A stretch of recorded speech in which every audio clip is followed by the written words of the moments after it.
What's going on, guys? My name's Theoatrix, and today I'm showing you 4 easy bosses that make bank. Let's get into it. With the introduction of the Warped Scepter, lower leveled players can be effective at killing Dagannoth Rex. You only need 62 magic to use the scepter, and the cost per cast is lower than the other powered staffs. Your profit from Rex mainly comes from the Berserker Ring drop, and these are currently near the highest price they've ever been, sitting at almost 5 mil. Rex drops the Berserker Ring at a rate of 1 in 128, which is quite common. The actual fight with Rex is very easy, and you can safe spot him. However, getting to Rex is the real challenge, where you navigate through the Waterbirth Island dungeon, then you have to maneuver around the other 2 Dagannoth Kings to get into safe spotting position. When entering the Dagannoth King's lair, it's best to enter and exit really quickly to peek at where the Kings are standing. You peek until the Kings are far away from the ladder, then you go down and run around the edge of the area. Once you're around here, you can lure Rex over with a magical attack, then trap him behind one of the outer tiles of the arena. Then you can safe spot him and repeat. At 62 magic with a Warped Scepter, your hourly profit is going to be around 800k per hour, but with a Toxic Trident and level 80 magic, your profit dramatically increases to over 1 mil GP per hour. To get the fastest kills and most profit at Rex, you can use either a T-Bow or a Tummikin's Shadow, which can net up to 2 mil GP per hour. Although, if you have those items, there are far better moneymakers available. Rex could also be considered a relaxed boss pet to obtain with those types of weapons.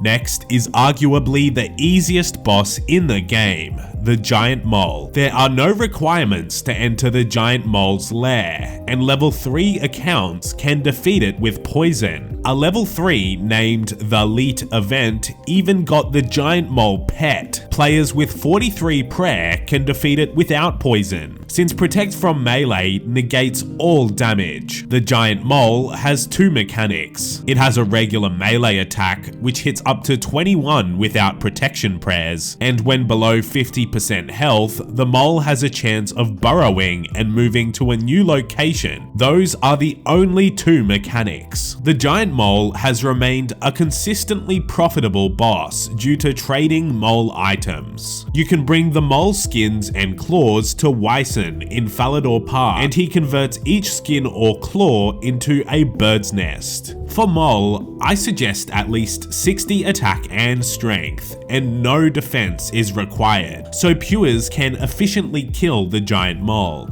It's strongly recommended to have the Falador Hard Diaries completed for the Mole Locator, which directs you towards the mole after it burrows. The diary also makes mole skin and mole claws dropped in noted form. A low-cost setup to kill the mole is using Darox, which costs about 5 mil right now, but it's only recommended if you have over 90 hit points. Otherwise, you can just use your best strength boosting gear with a slash weapon. In terms of profit, you can get over 1 mil GP per hour, but maybe a little less with low stats and gear. Maxed ranged, mage, and melee all give similar DPS, and they're all the most effective way to fight the mole.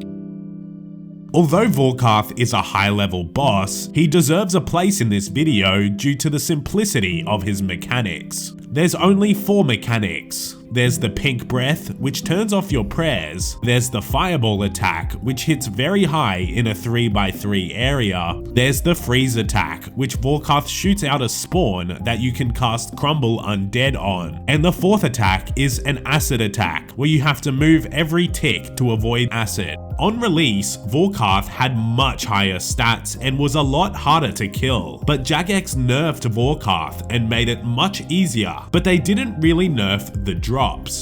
With a Dragon Hunter crossbow or a Dragon Hunter lance, players can get around 2.5 mil GP per hour, with slightly higher profit with max stats and gear, and slightly lower with lower stats and regular gear. With the Dragon Hunter crossbow, you should use Ruby Dragon Bolts until Vorkath reaches 35% health. Below that, you should be using Diamond Dragon Bolts. It is possible to make good profit from Vorkath without Dragon Hunter weaponry, but your profit rates are quite a bit lower. The average loot from one Vorkath kill is currently 110k. You'll consistently make a profit from the superior Dragon Bones, since he drops 2 of them per kill. But all of Vorkath's drops are fairly valuable. Overall, Vorkath is one of the easiest bosses in the game once you have the gear and stats to defeat him. He has been a consistent moneymaker since he was released, although the profit rate has decreased. For example, Skeletal Visages, which are a drop from Vorkath, were 60 mil in 2019, whereas now they're only 6 mil.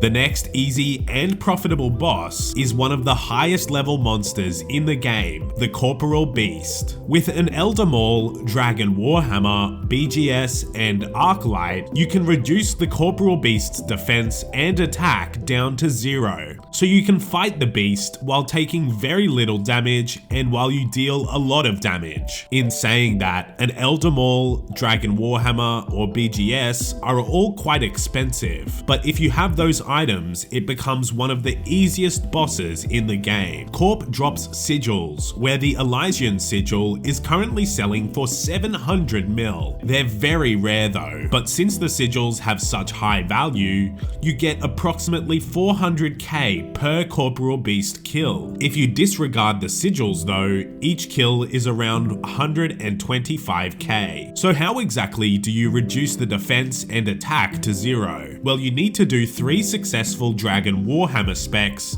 19 Arclight specs, and 200 BGS damage. That's quite a lot and takes a while to do, so less specs are actually optimal. In a solo, 3 Dragon Warhammers and 6 Arclights is enough if you have decent stats. You should also die with an inventory of food so that it drops a stack in the Corporal Beast cave. This lets you stay there for a lot longer. In a small team at Corp, 3 Dragon Warhammers and 3 Arclight specs is enough, since you'll be dealing more damage as a team. The fight itself is very easy after lowering the stats, and you can expect over 2 mil GP per hour if you do just 6 kills per hour, which is very achievable.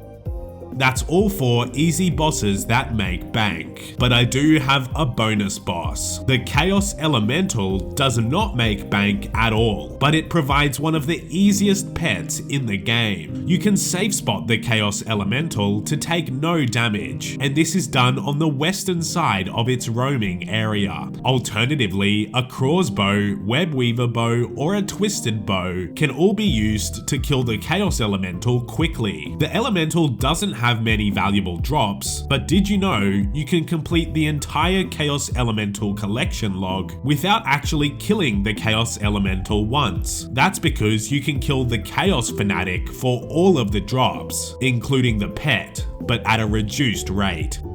Anyways, if you learned something interesting today, be sure to leave a like and subscribe for more old school content. Thanks for watching.